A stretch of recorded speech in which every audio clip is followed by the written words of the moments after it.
It is hard to believe that the first sign of a heart issue can be sudden death, but that's absolutely true.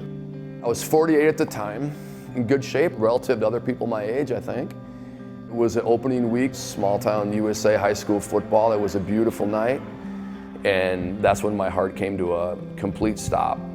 Had I been anywhere else in the world,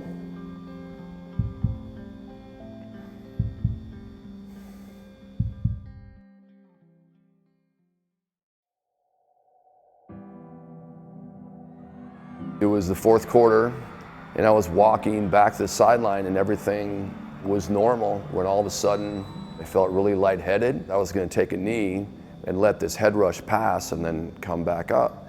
But what happened to me is I had a sudden cardiac arrest on the field and I collapsed. I was unconscious for a few minutes, and after one shock of the AED, I came back, I was conscious. If it would have happened an hour later, my wife would have found me in the morning. I would have been in my office watching film, and I would have just passed away. Lucky for me, that didn't happen. I was in a place where there were qualified trainers in a school that had an emergency action plan. I'm unbelievably blessed and lucky.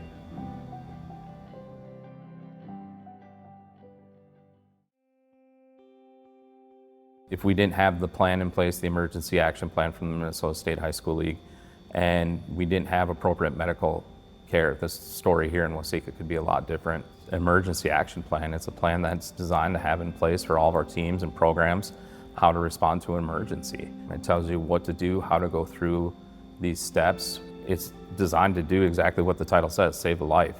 And for us in Waseca, it did.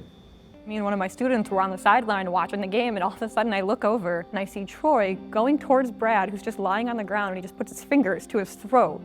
So I grabbed the AED. We had a nurse from the stands come down, and she started CPR while I finished kind of pulling that AED together. Gave him a shock at the AED and then took over compressions. Right as it was telling us to give a second shock, he kind of started like moving. And then you could actually, I could feel his heartbeat under my hands come back, and I was like, oh, there's a heart.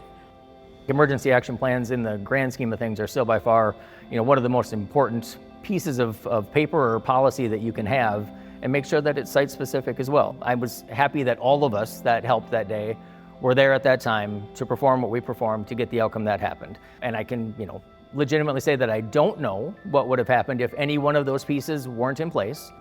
There's a 10% success rate of CPR being conducted outside of a hospital in success. And most of that low rate is due to there not being that emergency action plan in place, or there not being an AED accessible.